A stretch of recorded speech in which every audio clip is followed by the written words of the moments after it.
नमस्कार दोस्तों, मेरा नाम डॉक्टर वरुण त्यागी है और मैं दिलशाद गार्डन के perfect skin infertility and maternity centre में स्किन स्पेशलिस्ट की तरह काम करता हूं। और हमारे सेंटर का एक ही एम है पेशेंट्स को इलाज के साथ साथ उनकी बीमारी के बारे में प्रॉपर एजुकेशन देना। आज मैं आप लोगों के सामने जिस बीमारी के बारे में डिस्कस करने जा रहा हूं उसको हम लोग बहुत सारे नामों से जानते हैं। टेक्निकल नेम एक्ने है, लेकिन कॉमन भाषा में उसे कील मुहासे या कई लोग सामान्य फोड़े फुंसी भी समझते हैं।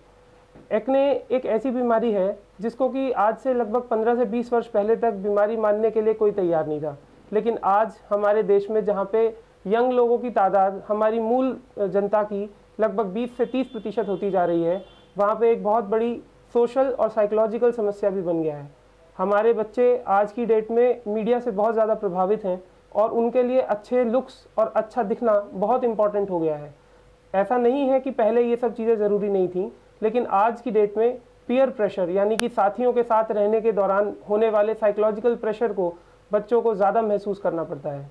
इसीलिए मैं आज आपको इस बीमारी के बारे में कुछ इसके लक्षण और कुछ चीज़ें जो कि आपको करनी है और जो नहीं करनी है उनके बारे में बताऊँगा। एक्ने आपको ज़्यादातर चेहरे पर दिखने वाले दाने के रूप में दिखाई देंगे, जो कि लाल या फिर काले भी हो सकते हैं या सफ़ेद भी। इनको हम ब्लैक हेड और वाइट हेड बोलते हैं। आप इसको 12 वर्ष की आयु से लगाकर और 25 वर्ष तक की आयु के बच्चों में देख सकते हैं। हमारे देश में एक बहुत ही कॉमन भ्रांति है, बहुत ही सामान्य सी बात है कि इनको दबा के कील निकालना।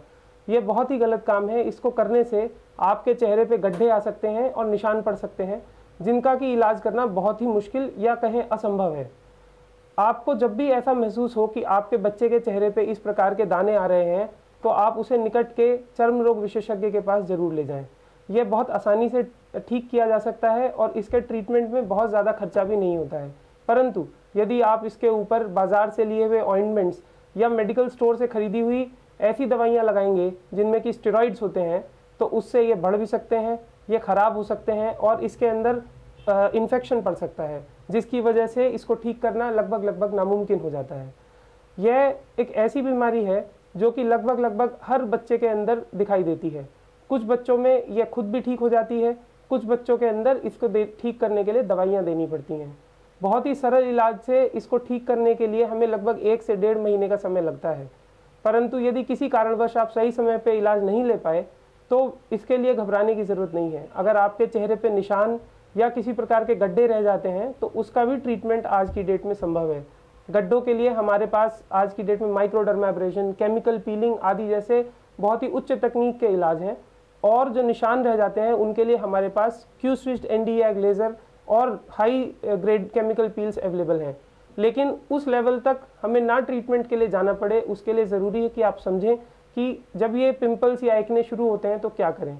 ज़्यादातर बच्चों को ये छाती पे, चेहरे पे और कमर पे शुरू होते हैं। जब आपका बच्चा ऐसी आपको कंप्लेंट बताए तो आप उसको तुरंत चर्म रोग विशेषज्ञ के पास ले जाके उसका एग्जामिनेशन करवाएं। ये कंफर्म करें कि क्या ये वाकई में एक्ने है या कोई छोटी मोटी नॉर्मल फुंसियां हैं, क्योंकि यदि ये एक्ने है तो इनका प्रॉपर ट्रीटमेंट सही टाइम पे शुरू किया जाना चाहिए। इनको कभी भी ना दबाएं। बच्चों को तेलीय पदार्थ खाने से रोकें, खासकर जो बाहर की चीज़ें हैं जिनके अंदर बहुत ज़्यादा तेल का उपयोग होता है उनसे बच्चों को लेने से डिस्करेज करें। अपने बच्चों को अधिक से अधिक पानी पीने के लिए बोलें, ताकि पानी पीने से जो ब्लड प्यूरिफिकेशन का प्रोसेस है वो होता रहे और ये एक्ने या पिंपल्स कम से कम निकलें। इसके साथ साथ आप कभी भी बच्चों को मार्केट से ट्यूब्स लेकर या केमिस्ट शॉप से ट्यूब्स लेकर लगाने के लिए एनकरेज ना करें, क्योंकि ज़्यादातर केसेस में इस तरीके के ट्रीटमेंट्स असफल होते हैं और उनसे ये प्रॉब्लम और बढ़ जाती है। ब्रीफ में मैं इतना ही कहना चाहूँगा कि आज जो भी हमारे सामने स्किन की प्रॉब्लम्स हैं उनमें लगभग 30% बच्चे या लोग केवल एक्ने प्रॉब्लम्स के लिए हमारे पास आते हैं। और ज़्यादातर केसेस में हमें देख के बहुत दुख होता है कि वो प्रॉब्लम इतनी बड़ी नहीं होती जिसको कि बना दिया जाता है। इस प्रॉब्लम को बहुत ही कम पैसों में, बहुत ही कम समय में, बहुत ही इफेक्टिवली ट्रीट किया जा सकता है यदि आप समय रहते इसका इलाज कराएं। इलाज से घबराएं नहीं। ऐसा नहीं है कि दवाई लेने से ये प्रॉब्लम बढ़ जाएगी या कोई समस्या होगी। घरेलू नुस्खों को अपनाने से पहले उनकी सत्यता को जानें।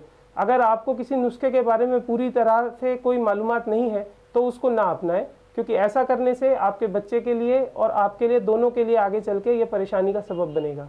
अंत में मेरी सिर्फ आप लोगों से इतनी सी गुजारिश है कि जब भी कोई प्रॉब्लम होती है तो उसको छोटे लेवल पे सॉल्व करने में हमेशा छोटे लेवल का खर्चा और छोटे लेवल की परेशानी होती है। आप प्रॉब्लम को बड़ा बनाएंगे तो प्रॉब्लम आपको बड़ी दिखाई देगी, ज़्यादा समय ठीक होने में लेगी, ज़्यादा पैसा खर्च होगा दवाइयों पे, और आपके लिए, हमारे लिए और आपके बच्चों के लिए मानसिक तनाव का कारण बनेगा।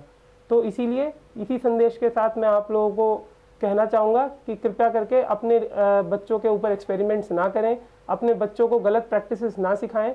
उनको बोलें कि जब भी कोई प्रॉब्लम है तो डॉक्टर की सलाह लें। जो भी निकट में आपके चर्म रोग विशेषज्ञ हो, आप उसके पास जाके अपने ट्रीटमेंट के लिए बात करें और प्रॉपर ट्रीटमेंट करके हमेशा साफ़ सुथरी, सुंदर, चमकती हुई स्किन के साथ और तरक्की करें।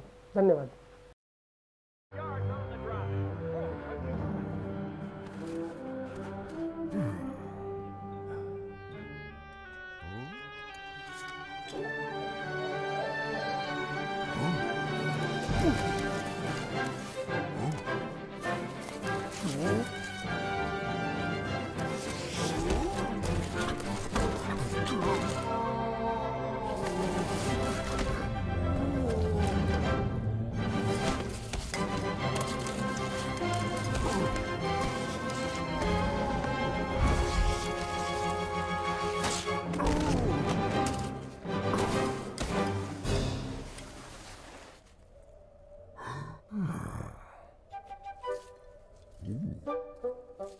Mm.